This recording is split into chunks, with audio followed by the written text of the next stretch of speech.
Good evening, Washington, D.C., everyone that is watching on social media. My name is Earl Rush, and I'd like to welcome you to the Straight Up Talk Show with Earl Rush.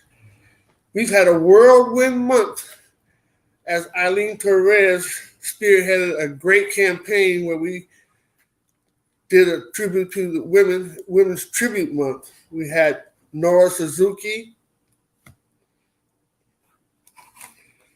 and several other special guests. That was a great show. There's been great shows for the last 4 months. We had, I'm getting old.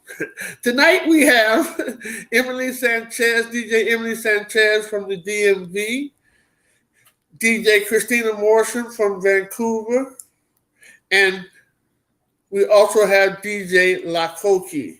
We're going to have a round robin type discussion. If anybody wants to answer some questions in on the chat, we'll attend to those questions as well. All the ladies are very busy, and I really appreciate them taking their time to come to the show. So we're going to get straight to the point, the interview.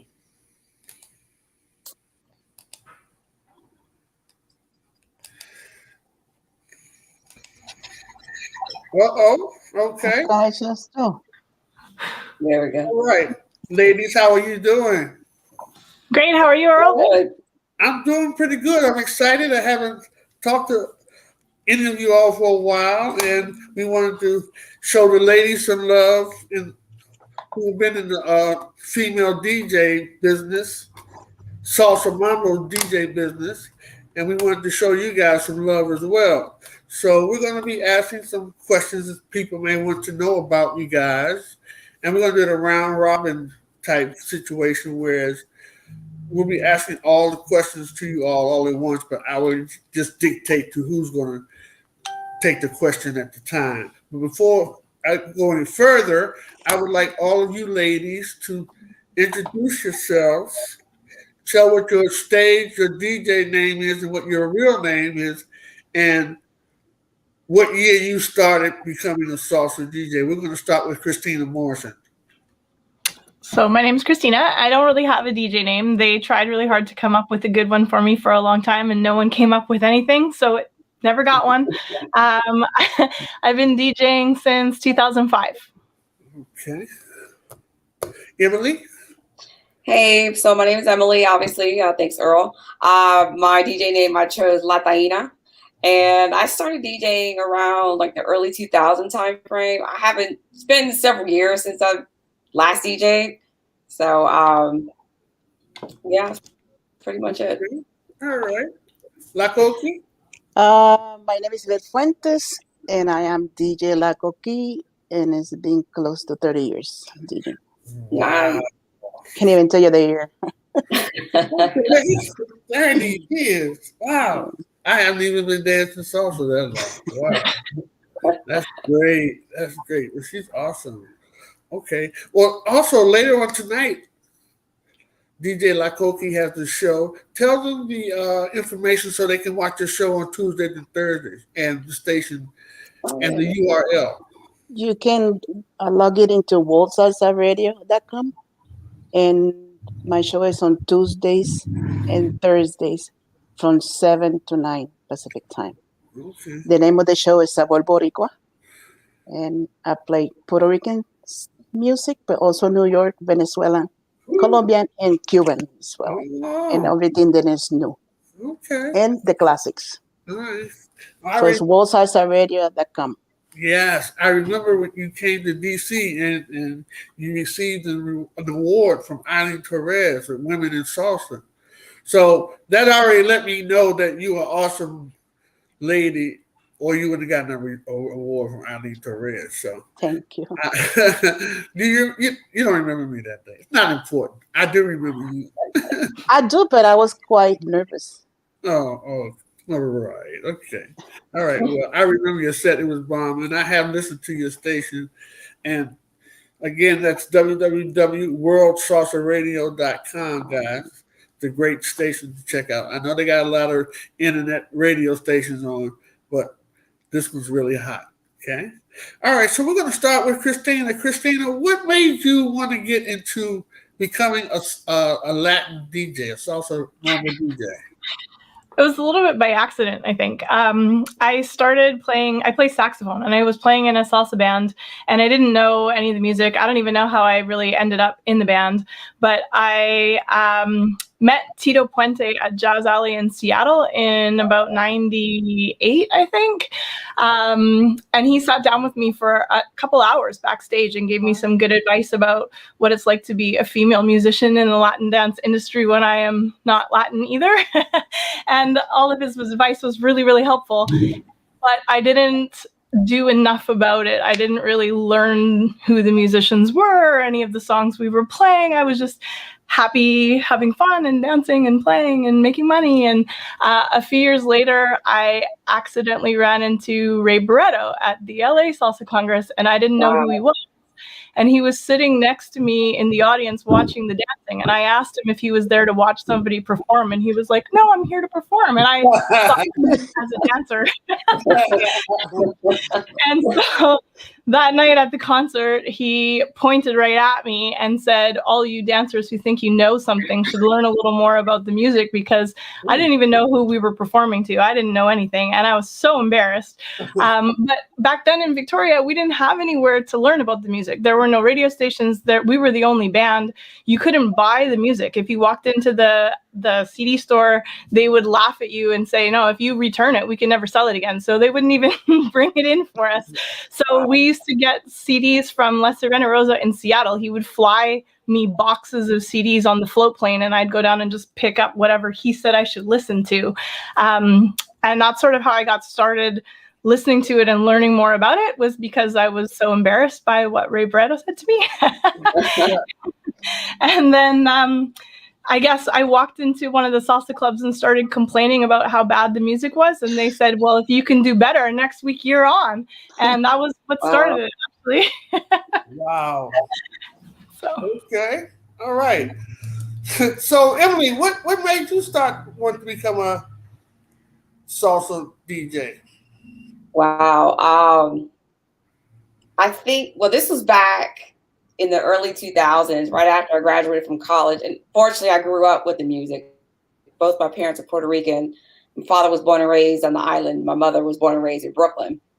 And I was born in Brooklyn. So I had that upbringing, thankfully.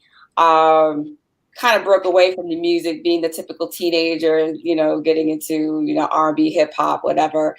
And then it wasn't until right after I graduated from undergrad and I started going out dancing with, Steve Green.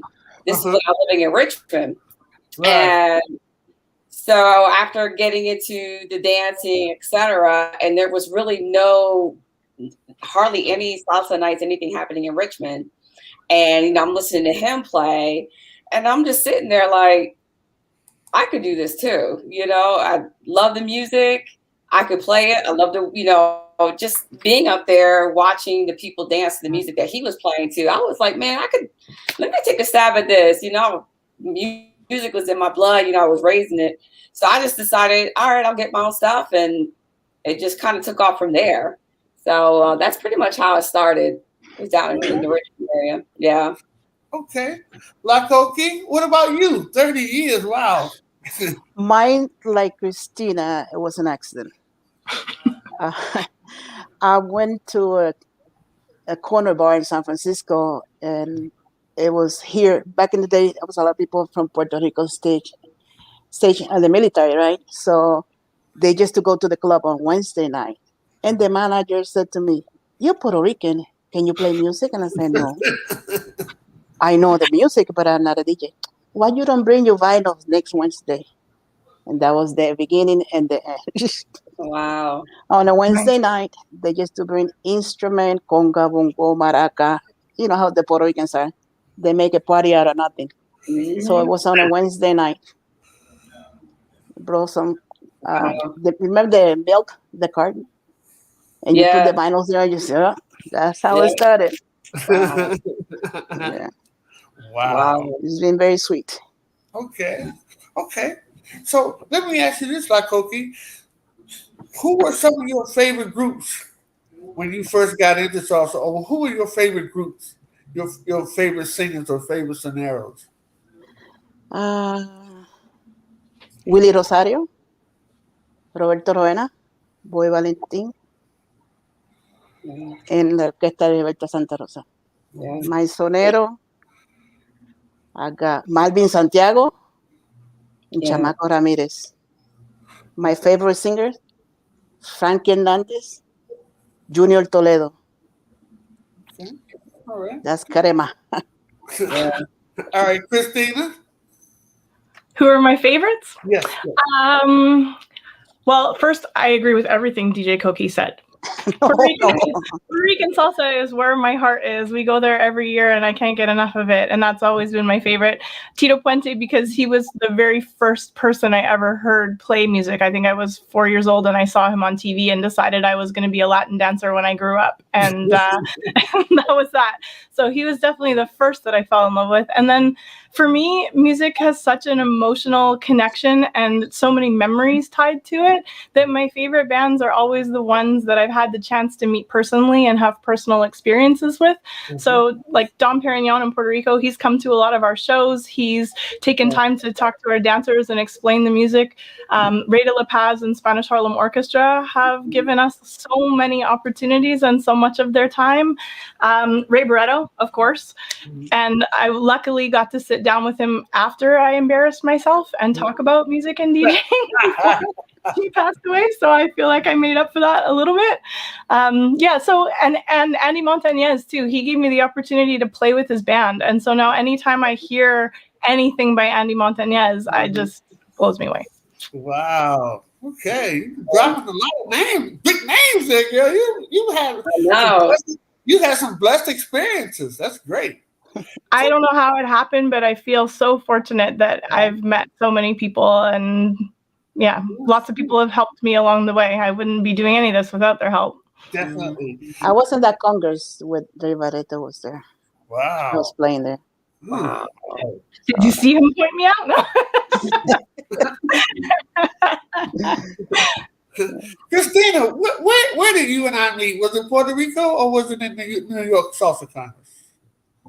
I don't remember when we met. It was because you went on the first cruise with us. I did, yeah. You invited us on the first cruise. It might have been.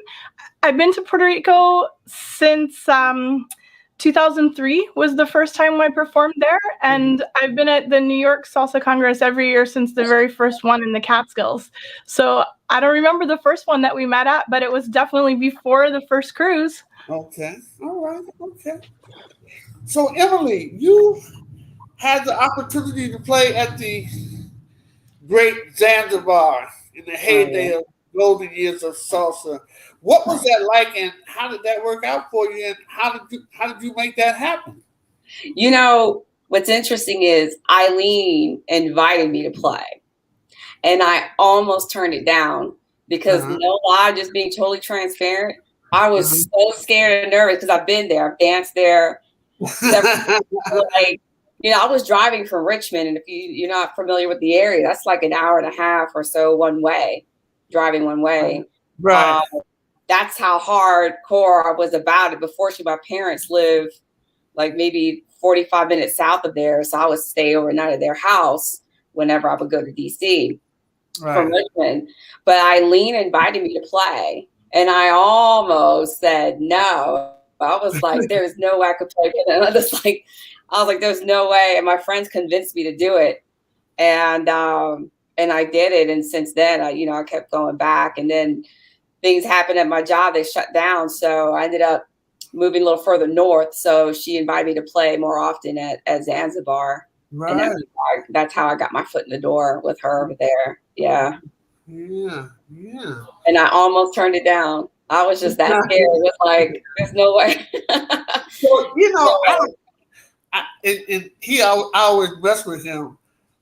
Probably not now because you haven't been in the game as long as he has, and you haven't been as consistent. But back then, I would have loved to hear you and your husband Hercules battle. Well, according to Hercules, who's now my husband, where is he? We actually met at Zanzibar. Okay. And she ignored me for 2 years. That's the story he says. I ignored her for 2 years. Okay. All right. Okay. And the thing is, I didn't even know, according to him, we met, you know, he tells a story of how we met. Another DJ introduced us, and I kind of shrugged him off. Okay. Or I didn't know. And I ended up playing at the Salsa Room, where okay. he's the DJ. Uh-huh. So, you know, we didn't talk until a few years later. We didn't start talking, dating. Okay. Yeah. All right.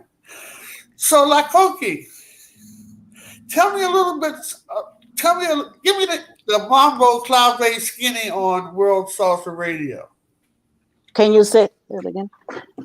Give me the Mambo Skinny. Give me a little information on World Salsa Mambo. Okay. World Salsa Radio started during the beginning of COVID. One of the partners got laid off, I got laid off, and we started working really hard recruiting people. Mm-hmm. Right now we have 22 DJs from Croatia to Israel, the UK, Cologne, and around here, you know, Seattle, you know El Travieso, Edgar, he's one of them. We got one in Mexico too. And then Felipe is from Colombia, Orlando is from Carolina, and I'm from Macau, and we are the founders. Ooh. We had Nelson Rodriguez. Mm-hmm. Oh, wow. You know who? Yeah. Wow. Yeah, we had Luis Timbalito Romero. Mm-hmm.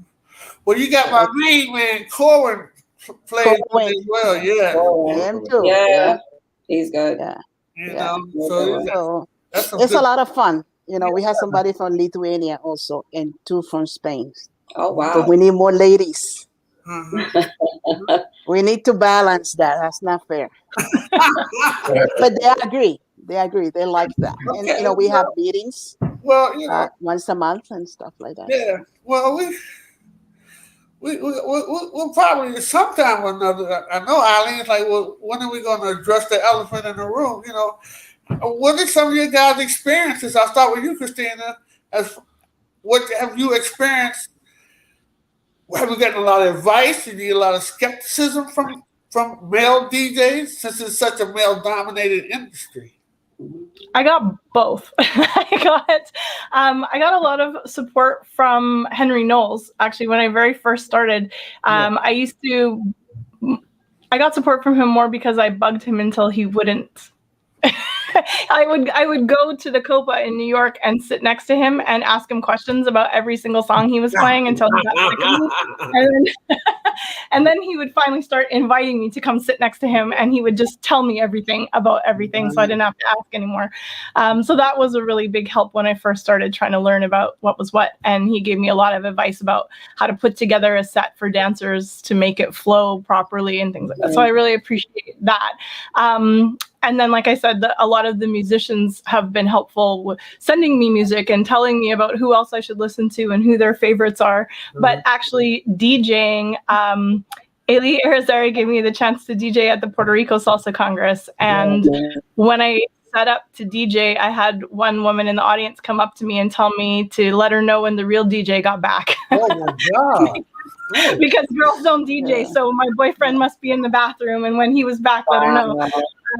And then the very first time I DJ'd in Puerto Rico, nobody in the audience would dance. They said they wanted a male DJ, and everybody was booing me. But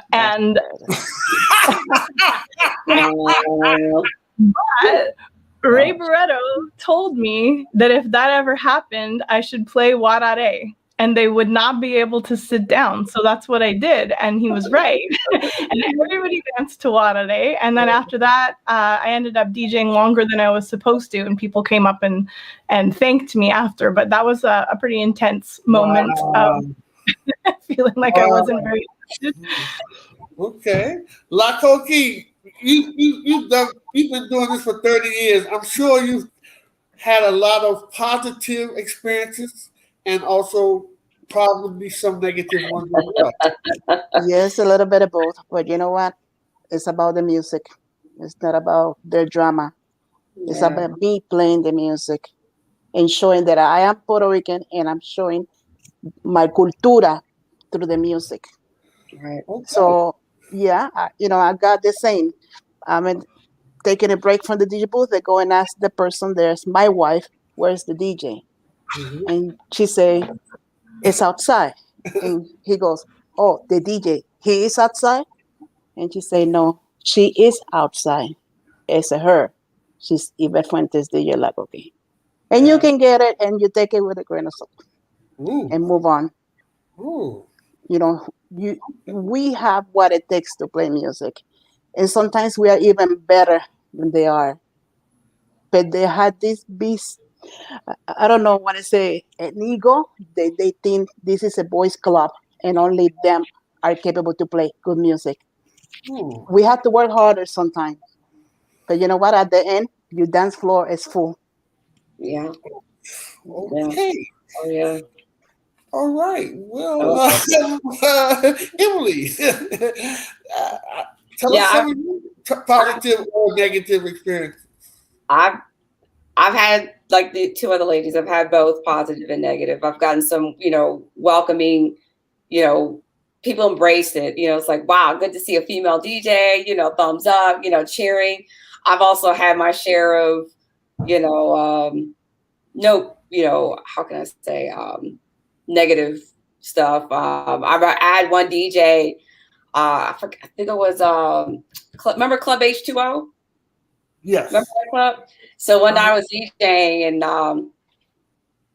the other DJ, I guess, who usually plays on later that night, I played this one song and he just got, I don't know what it was, but he ended up taking over the rest of the rest of the set. So I'm just sitting there like he actually just came in, bumped over, and like just took over, and I'm just sitting here like, did you just cut in? I was like, I mean, I've definitely had my share. There are times where, of course, trying to get my foot in the door and going to, of course, the congresses, like the Boston Congress, and I was supposed to play for, I think, an hour, and not even 2-3 songs. Then another DJ comes like, all right, this is your last song, and I was just like, yeah, I've had my share. I've definitely, oh yeah, I could tell you some crazy stories. Yeah, I mean, it's definitely happened, and like, it was just kind of like when I had no one there to kind of stand up or stand up for me, or kind of like, nah, so and so said she had an hour, Right. it's like, who am I? Say so it was like, yeah, I've had that happen a couple times. It's like, all right, that's your last song. I'm next. But I tell you one thing about that is that it's nice when you in the club and the band arrive and they stood around and look for DJ booth and they say, I know it's you. I mean, I'm not trying to be cocky or anything, but it's true. And it feels so good when the musicians acknowledge what you do. Yeah, definitely. You have to work together in a club. And I try not to play while they're singing and vice versa. I had to compromise, but it feels really good. And I'm sure we all experience the same damage, but we're still here. Yeah, definitely. But like I said, I've gotten some great, feedback, especially when they realize like, oh, a lady DJ, a female DJ, it's like, the faces, the thumbs up, I've definitely had my share of DJ booths where I forgot what club it was, and the booth was where they had it set up was horrible. Like you couldn't even see the dance floor. And mind you, I'm like 5 foot nothing, so I had to step on this little stool, whatever, just to kind of peek up, to kind of get a glimpse of the floor. Be like, all right, they're dancing. Okay, I'm good.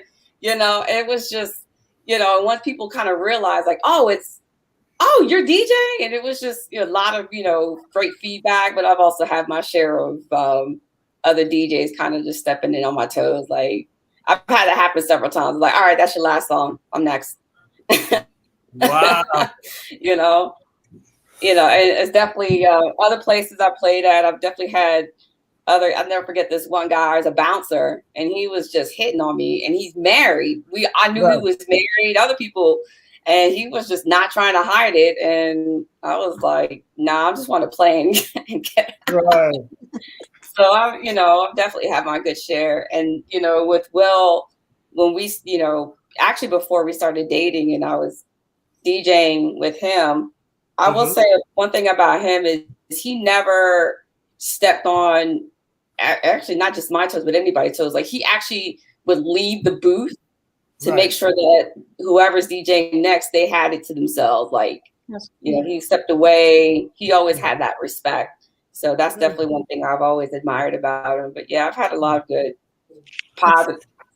I'm just gonna say a DJ is an entertainer, and you have your stage. So that's how I would give you. I give you your stage. So and I will appreciate that. Props to the ladies, you got your stage. It's funny because sometimes they walk into the DJ booth, right, and they start talking to the guy next to you. So you playing the music, and they, yeah. And I didn't say anything. I said, okay, that make you feel better. Yeah. Wow. Okay. We definitely had to work harder. We want to give a clave out to Marsha Bonet for checking in on the show tonight. My man, Sean Mamosito Soul. Mambo Soul, and Pablo Perez. Pablo Project. Yes. They're all checking in, so we want to thank you guys for tuning in. Now, I'm going to start with Christina, but this question is for all three of you ladies. I don't know whether you do requests. First of all, the mentality that I have, if I was a DJ, unfortunately, I would not do requests. But my question is to you, what do you do when someone gives you a request and the request doesn't go along with the flow of the party that's going on? It's just going to mess up the groove. Christina, how do you handle that? Well, I always try to play it. I guess it depends on where I'm DJing. If I'm DJing at the salsa club here, it's less serious. And you got to play what the people who come every week to come dancing want to hear. If I'm DJing at a congress with, thousands of people or whatever, you can't make everybody happy. And if you start taking requests, it can go down fast. And so if I can fit it in somehow, then I will, but I don't always. And sometimes I might play a different version of the same song if I know that version is not very good and really not going to work. And then just say, oh, I'm so sorry. That's the one I thought you meant. No. No, I always try to make the people happy because that's why you're there, right? You're there to make people dance, make people have a good time, play the stuff that they want to hear, as well as keep the flow going and introduce new things. So if it works, great. La Coqui, I don't know you that well. It kind of strike me that you're not going for that. But how do you handle that situation? I say I already played it. No, just kidding. No, I don't want to give my dance floor. That's my number one. I think the biggest nightmare of the DJ is when you play a song and everybody disappear. So you have to start over. So if they say specific, a song and an artist, no. I play something by that artist, not what they want. I'm not playing anything monga and ruin my floor. Okay. So, and I know they pay to be there, and I had to play the music, but I had to work too. So, just play it already. DJ Emily, how did that happen when you were down Zanzibar? You know you couldn't mess up down there. So how did no. It just depends on the song. For some reason, every now and then, I'll never forget this one time. I forgot who. Anyway, somebody wanted Aguanile. Oh. And I'm like, really? I'm like, nah, I can't play that. Then sometimes I'm like, that's not happening. Yeah, it just depends on the song and the flow, and it's like one of those. Either I'll try to work it in, or I'll try. I'll just say I'll try. Or like Mambo, Mambo Soul is like, I'll get to it. Okay. I'll get to it. I try sometimes. Okay. So, Christina, we were talking. You had mentioned earlier. You had touched on the fact that Henry Knowles used to help you out, give you good advice. Are there any more? Are there any other people that you have spoken with that have given you positive advice? Let's get off the negative side. Are there anybody you want to give a shout out to? Anybody, like anyone who has helped mentor you besides Henry? For DJs, not really, because we don't have any here. so I get little bits at congresses, but you know what it's like sometimes when you're following someone's set, you don't really get to hang out that much or sit down and talk that much. And so I guess most of the help that I've had has been from the musicians. We've done lots of great interviews over the years on the radio show that I have, and everyone we've ever done an interview with has stayed in touch and made sure that I get their new songs and things like that. So I think just staying in touch with what all the musicians are up to helps keep our music current and me know what's going on and what they like to listen to. Mm-hmm. But the list of that is, you can go on my website and read who I've interviewed and see it there. Okay. All right. So, speaking of your band, you play the tenor saxophone, or is it the baritone saxophone, or is it alto, or is it all the saxophone? It's all of them. Wow. Oh. But not lately, because COVID, and yeah. No. Okay. All right. Okay. Well, you still practice every now and then, right? Probably not as much as I should. I mean, when you're gigging, it's a lot easier to get the sax out than if you know there's nothing coming for a really long time and you're just playing by yourself at home. Have you ever, I don't know, maybe you discussed it earlier and I might have missed it. Have you ever got a chance to sit in with any notarized salsa band? Yeah, only two. But the first one was Primi Cruz. I actually followed his Barry sax player through the lobby of the Puerto Rico Congress trying to figure out what brand his case was.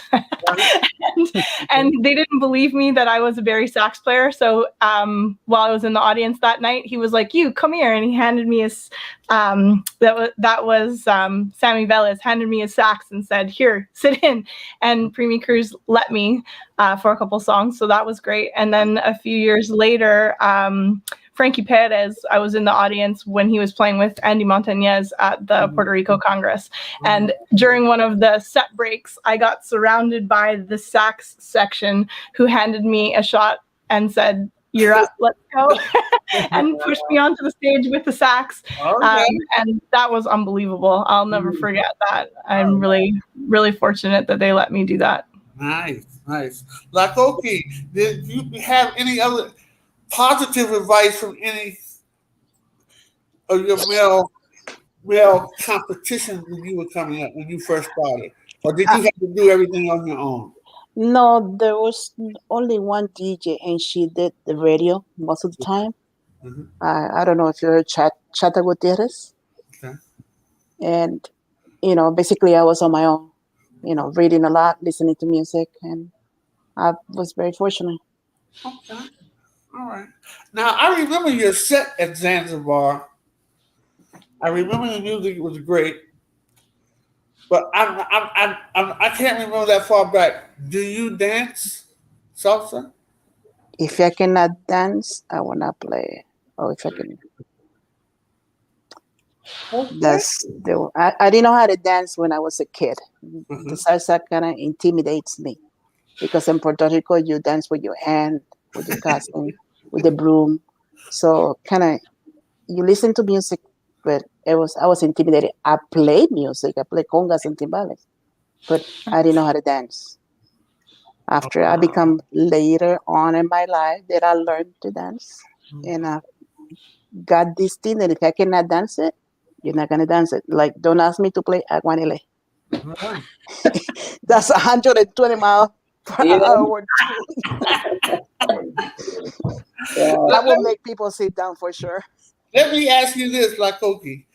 Do you feel that did it enhance your skills as a DJ once you learned how to dance than whether you knew how to dance before?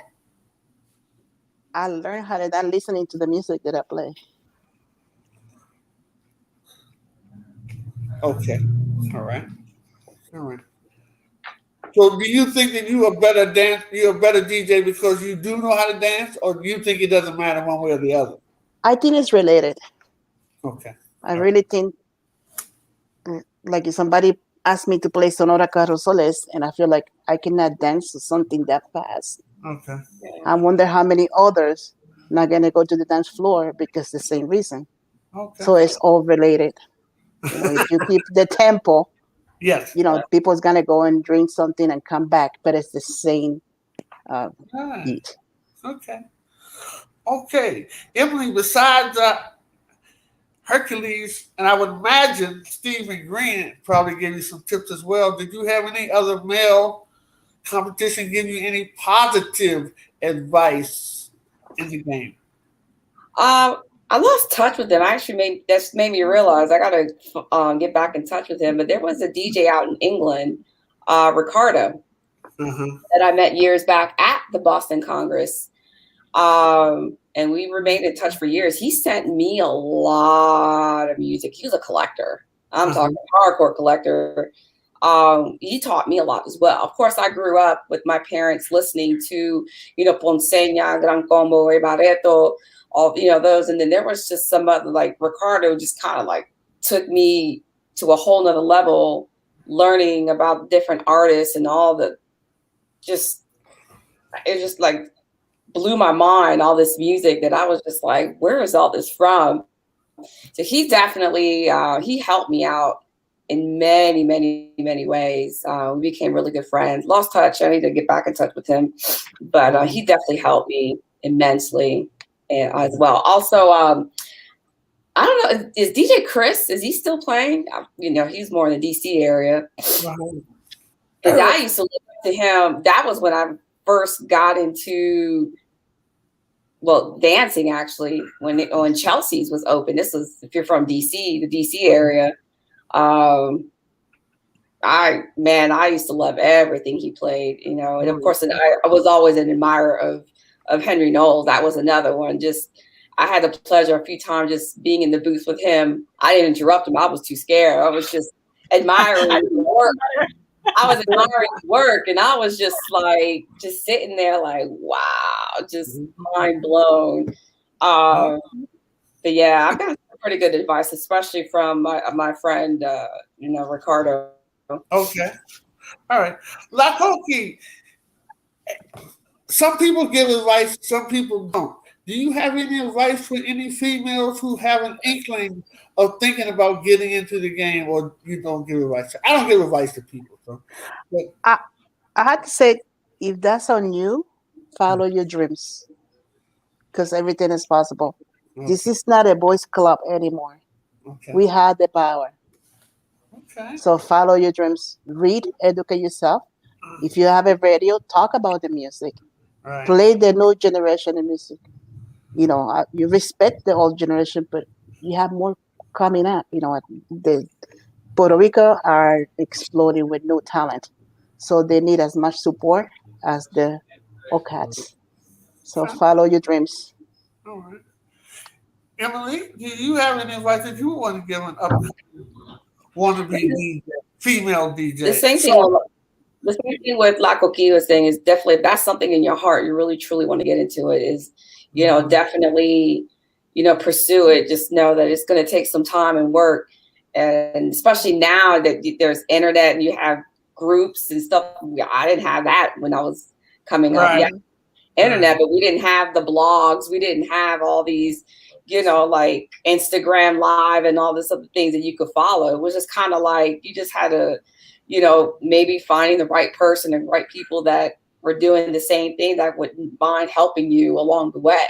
But definitely that's something that you want to do, just follow your dreams and it'll definitely come out. It'll work out, especially if you put in the work and give it the time it deserves,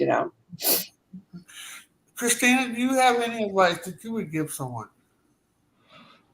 This is the same as the other two said for sure. I never meant to be a DJ. I wanted to just make sure that my dance students and friends knew more about the music than I did, so that they wouldn't be embarrassed by sitting next to Ray Barretto and not knowing who he was. um, so that was my goal, was just to learn as much as I could. Because I loved the music and I loved dancing to it and I loved playing it, and I didn't know anything. And so, yeah, learn a lot and then go for it. Just take advice from anyone who will give it, listen to everything, learn everything. And I've had some amazing opportunities because of it. So it's been really worth it. So if you want to do it, the work will be worth it in the end. You just can't give up no matter what anybody says to you. Okay. So let me ask you this, Christine, can you give us the details on someone who wants to hear your show on Saturday, the time and a way they can find out about you? Yeah, it's called Salsa del Barrio, and that was actually Albert Torres actually named the show for me. We were in Colombia, and he decided that was what it was going to be called, so I didn't argue. And so it's called Salsa del Barrio, and it's every Saturday from 11 until noon Pacific time. And I guess the easiest way is probably if you go to our website. It's salsawithme.com. And there's a radio page on the website that has links to all the songs that we play on the show every week, with a place you can listen to it live, or you can go back and listen to a previous version of it if you missed it. Okay. All right. So, La Coqui, I see you got a website that's coming up. What's going on with that?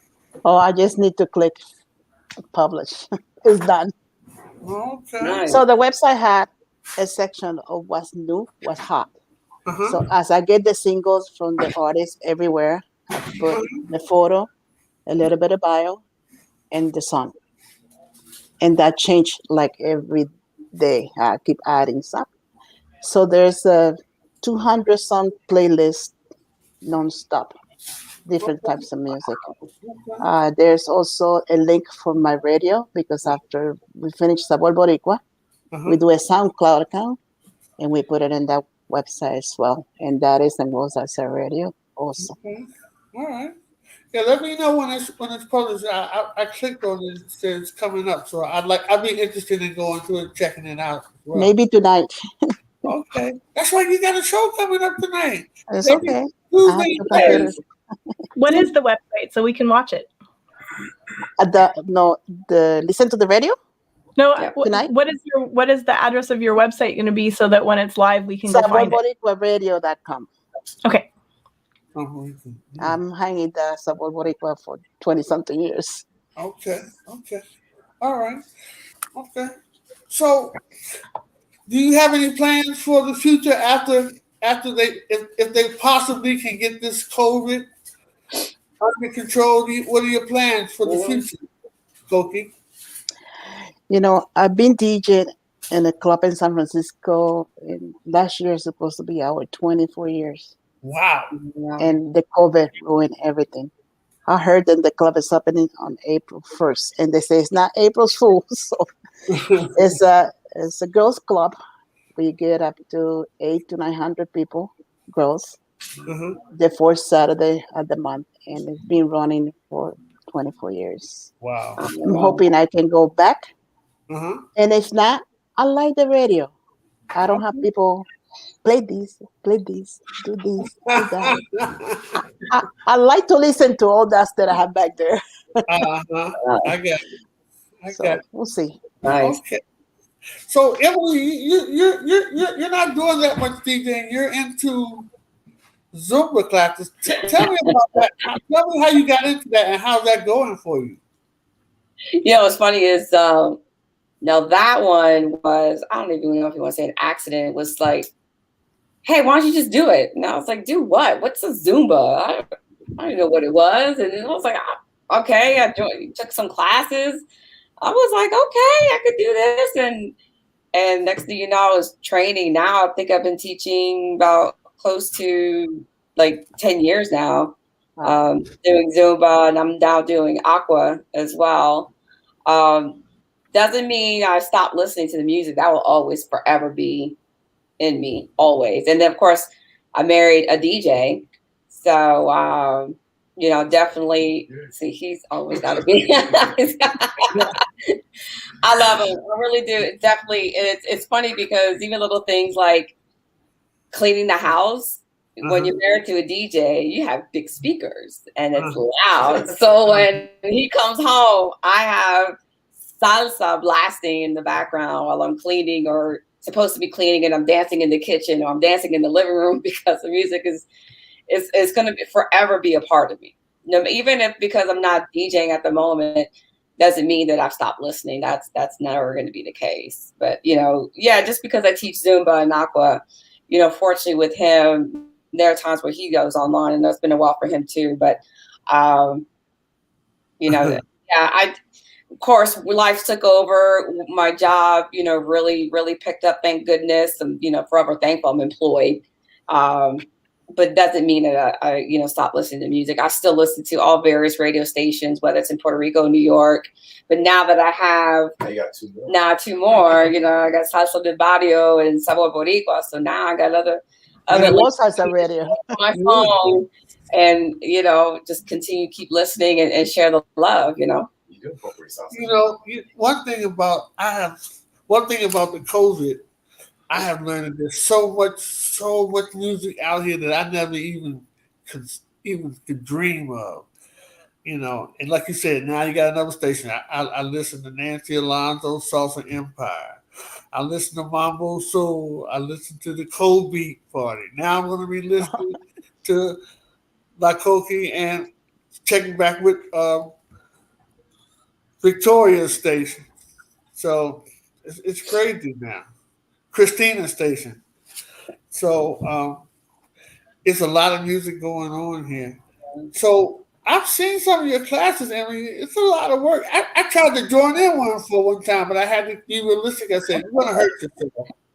I haven't taught it since January because our house was under renovation for, you know, I was gone for about 2 months. It wasn't supposed to be that long, but yeah, it is. It's, you know, I totally underestimated the work instructors, what they go through to put together the playlist. You know, you have to teach choreo, learn the choreo. So it was definitely, it took some time, but now, you know, teaching in the class was great. Teaching at home virtually was different. It took some time to kind of get accustomed, but people were yearning for that so they can keep moving. So yeah, you know, I've been teaching virtually for the past year.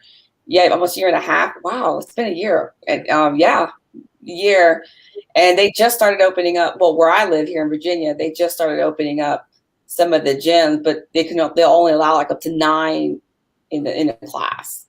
So even though I'm teaching aquatics, they only allow up to 9 because the state will only allow 10 at a time, including the instructor. So I make sure I still play my salsa, even though it's not the typical, like, you know, I dance, you know, mambo on 2, but still, I still throw it in there, and they could be like, yeah, and I'm just like, sometimes I just want to go off, but I can't. So, you know what's ironic of all of our guests tonight? All three of you all were not around a lot of other female DJs, so you guys didn't even have anybody to really look up to, but so much. I mean, there was some in New York, like, you know, I don't know where you lived there, but they had some good ones in New York, like DJ Elvira. Oh yes, yeah. You know, she was. And like, I met La Coqui through Eileen from Zanzibar. Right, Zanzibar. Yeah. And now I learned about Christina. I was like, wait a minute, I didn't. There used to be another DJ. Remember Margarita? Latin leader, Margarita. I don't think. Well, you know. Margarita. I remember, so definitely Elvira. Elvira, yeah. Who else? Up north, but I'm trying to remember who else. We did it together actually, but she passed away. Oh, okay. So Christina, you're working on a live stream project. What's going on with that? Tell me what's going on with you right now. Well, I started a live stream company over COVID because everything's closed down right here. So there's no more parties, no dance classes. We've been trying to keep going over Zoom, but I started a live stream company. We're available to do live stream broadcasts of just about anything. So we've done everything from a cosmetic surgery instructional course to a close-up magic show to a dance performance and a theater show. So yeah, we're starting to get busy with it a little bit. Something different. Good. All right. See, the sky is the limit. Yeah.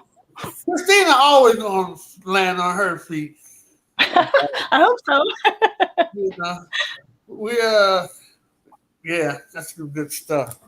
Okay, well, so how is COVID affecting you, Coqui? Were you doing anything else besides DJing for the 24 years? Me, no. Oh, okay. The DJing is a fun part of it. It's not even done for money. Okay. It's just the passion of the music that I have. Oh, okay. To represent the people of Puerto Rico through the music and help them out because, there's a lot of great talent in Puerto Rico. Then sometimes people outside Puerto Rico, especially in California, if you're not Puerto Rican, if you're not from New York, you don't know who they are. And it's really sad. So in order for me to help my people, the musicians, then that's what I've done. Or this is not about money. I have my regular job. Oh, okay. Oh, okay. So, man, you have a regular job, so you still have income coming in. Okay. So a lot of artists. Well, that was the travel money, but not anymore. A lot of people who are doing this, they don't have any kind of money coming in. Yeah. But anyway, Christina, are they having classes in where you live now? No, there were some people trying to pass off salsa as low intensity when it was really supposed to be just opened up for things like yoga and stretching and ballet technique. And they just shut everything down hard yesterday. So until the middle of April now, there's no more classes in gyms, no more anything. We haven't been back in a long time, though. We've been over Zoom. Right. So I don't know when we're going to be able to go back to the studio. Emily, you know what I hate? I hate when someone comes up to me and they say, salsa, I know how to salsa. We do salsa in our Zumba classes. I was like, no, you don't. I hate, what do you guys do? Basically step in the Zumba? I've never taken a Zumba class. We should try. I looked in on one of Emily's classes one day, but I said, Earl, you can't do that. I hurt myself. But at least with Zoom, people can, because a lot of times people get nervous or scared. Like if they're going to mess up or whatever. And I always have to tell them, it's almost like when you go out, you just let the music take over. And even if you make a mistake, whatever, you just keep moving. I see, and even I fall to this where you're so focused on getting it right that you kind of lose the whole fun of it, the fun aspect of it. And that's what Zoom is supposed to be. Yeah, you get your workout, but at the same time, it's supposed to be fun. So, but people usually will turn the camera off. Right. So, while you're teaching, I'm over here like dripping sweat.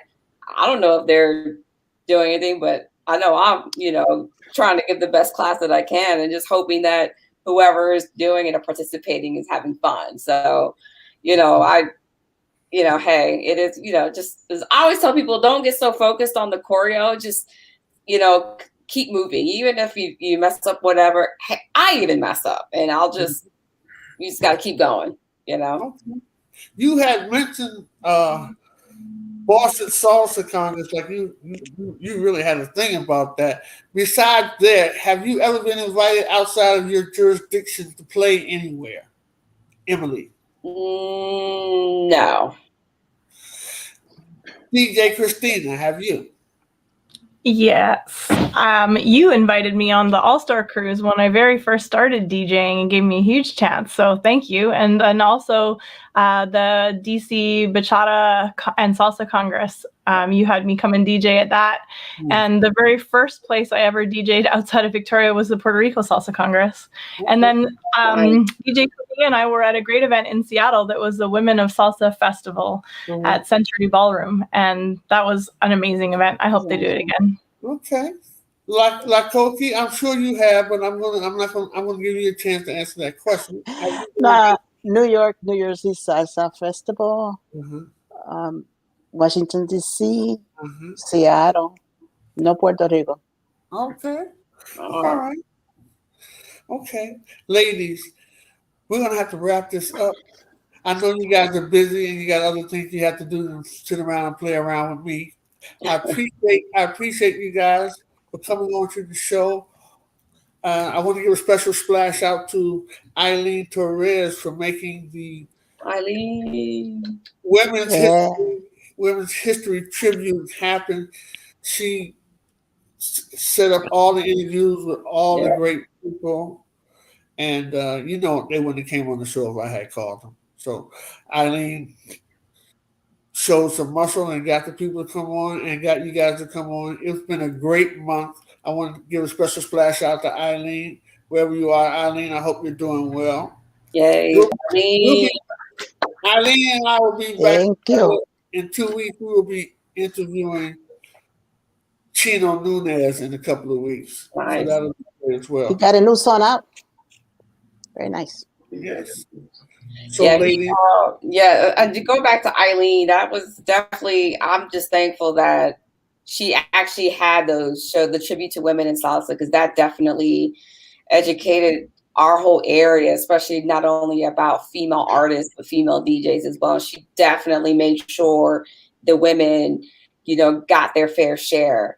And, very fortunate that I was able to participate in that as well as perform. So I was in Milao with Rana and then Joie de Vivre with Kim. So I was able to not only DJ, but also to perform in those events. And awesome I echo time. That. I think female DJs need more recognition in the environment, because we work as hard as the guy work, and even harder. So thank you. Okay. Yeah, thanks, Eileen. And you do keep in touch, the radio. Definitely. Yeah. Guys, thank you so much. I had a great time. It went very well. I'm going to let you guys go. Thank you so much. Thanks again, Earl. I want to give a special splash out to Cita Rodriguez, who was on the show, Lucy Grau, who was on the show as well, and Nora Suzuki. Chocolta. And Choco Orta. You guys remember doing the show 20 minutes ago? I blanked out. I couldn't even name anybody's name. I'm getting old. Anyway, thank you, ladies, for coming on the show earlier. You guys, thank you for coming on the show today. Our next interview will be with Jeffrey Tavares, the director of Huracan Dance Company. That'll be next Thursday. And then Tuesday after that, we will be with Chino Nunez. Yes. Guys, thank you so much for coming on. I had a great time. Thank you. Thank you. Bye-bye. Thanks, Earl. Bye. Thank you. Bye.